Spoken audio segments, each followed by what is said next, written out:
बांकीपुर के नए विधायक प्रशांत किशोर ने कुछ ऐसा किया है जिससे अब भारतीय जनता पार्टी की चिंता बढ़ गई है। सम्राट चौधरी की रातों की नींद उड़ गई है। सम्राट चौधरी भी ये सोच रहे हैं आखिरकार प्रशांत किशोर उनसे किस जन्म का बदला निकाल रहे हैं। दरअसल प्रशांत किशोर ने अब कुछ ऐसा किया है जिसके बाद अब बीजेपी की चिंता बढ़ी हुई है। अब लगातार सम्राट चौधरी ये सोचने पे मजबूर है आखिरकार अपने किले को बचाने के लिए उन्हें क्या कुछ करना चाहिए। दरअसल अब एक बार फिर से प्रशांत किशोर ने ऐसा दावा किया है जिसको सुनने के बाद भारतीय जनता पार्टी की चिंता बढ़ी हुई है। अब लगातार सम्राट चौधरी ये सोच रहे हैं कि आखिरकार अब प्रशांत किशोर से जो है वो पीछे कैसे छुड़ाया जाए। आखिरकार प्रशांत किशोर ने ऐसा क्या किया है जिसकी वजह से सम्राट चौधरी की रातों की नींद उड़ी हुई है। क्यों सम्राट चौधरी आनन फानन में एक पर एक फैसले लिए जा रहे हैं और कोई भी गलती करने से पूरे तरीके से बचते दिख रहे हैं। आखिरकार प्रशांत किशोर ने सम्राट चौधरी की चिंता कैसे बढ़ाई है, इस वीडियो में विस्तार से हम आपको सब कुछ बताएंगे। लेकिन उससे पहले अगर आपने अभी तक हमारे YouTube चैनल संक्षिप्त को सब्सक्राइब नहीं किया है तो जल्द से जल्द सब्सक्राइब कर लीजिए।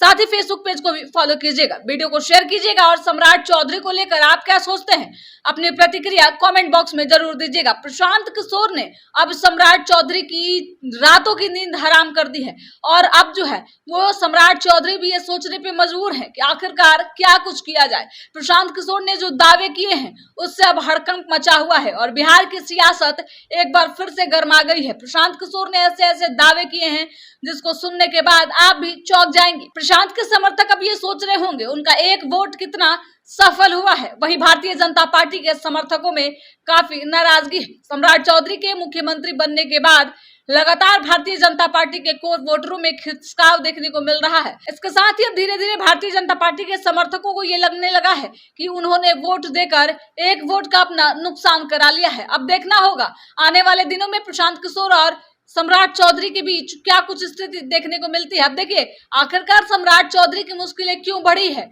आखिर प्रशांत किशोर ने क्या दावे किए। प्रशांत किशोर ने साफ तौर पे कह दिया है कि एमएलसी के 8 सीटों पे जो चुनाव होने हैं वहां हम लोग प्रत्याशी उतारेंगे और जनसुराज काफी मजबूती के साथ उतरेगी। एक बांकीपुर में जनसुराज ने अपने प्रत्याशी उतारे और भारतीय जनता पार्टी का अवैध किला ढह गया। वैसे में 8 सीटों की बात है और सम्राट चौधरी की चिंता बढ़ी हुई है। आखिरकार सम्राट चौधरी की चिंता बढ़ी हुई है तो क्या इस पे कुछ सम्राट चौधरी एक्शन लेंगे? क्या जो दावे लगातार अब प्रशांत किशोर कर रहे हैं वो दावे कितने सच होते हैं, इस पे भी सबकी निगाहें टिकी हुई है।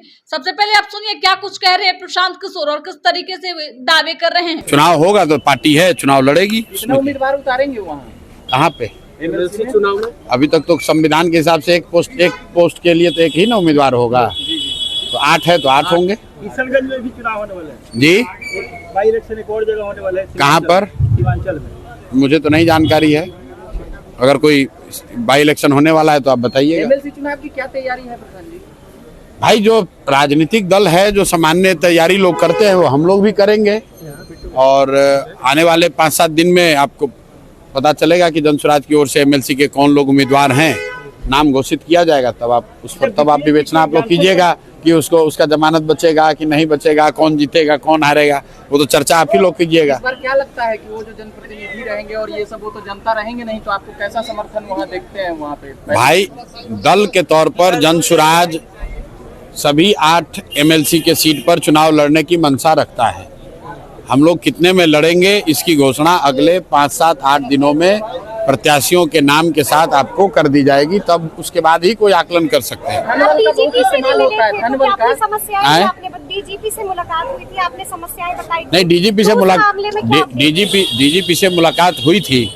उसके बाद उसमें कहा गया था कि इंटर डिपार्टमेंटल एक बैठक बुलानी है और कल 27 तारीख को चीफ सेक्रेटरी से उसके संबंध में वार्ता हो रही है। तो क्या आप भी जाइए? कल जाएं, कल चीफ सेक्रेटरी के साथ बात होगी इस विषय पर। तो आपने सुना प्रशांत किशोर ने साफ तौर पे कैसे कह दिया है कि 8 की 8 सीटों पे प्रशांत किशोर इस बार अपने उम्मीदवार उतारेंगे और उसका नुकसान जो है वो कहीं ना कहीं भारतीय जनता पार्टी को झेलना पड़ सकता है। जिस तरीके से लगातार भारतीय जनता पार्टी के वोट बैंक में सेंधमारी हुई है, जिस तरीके से भारतीय जनता पार्टी की लोकप्रियता बिहार में कम हो रही है, ये भी चिंता का विषय है। सम्राट चौधरी के मुख्यमंत्री बनने के बाद ये दूसरा चुनाव होने जा रहा है और इसके वजह से अब सम्राट की साख दाव पे लगी है। अब देखना होगा सम्राट चौधरी अपने साख को बचाने के लिए क्या कुछ करते हैं। बांकीपुर हारने के बाद क्या सम्राट ने सबक ली है या फिर 8 की 8 सीटें भी भारतीय जनता पार्टी हारने जा रही है। वोटरों की नाराजगी का खमियाजा भारतीय जनता पार्टी को भुगतना पड़ रहा है, जबकि प्रशांत किशोर को चारों तरफ से समर्थन मिल रहा है। आपको क्या लगता है, एमएलसी की सीटें भी प्रशांत किशोर जीत कर इस बार रिकॉर्ड बनाने वाले हैं या फिर भारतीय जनता पार्टी कमबैक करने जा रही है? अपनी प्रतिक्रिया कमेंट बॉक्स में जरूर दीजिएगा।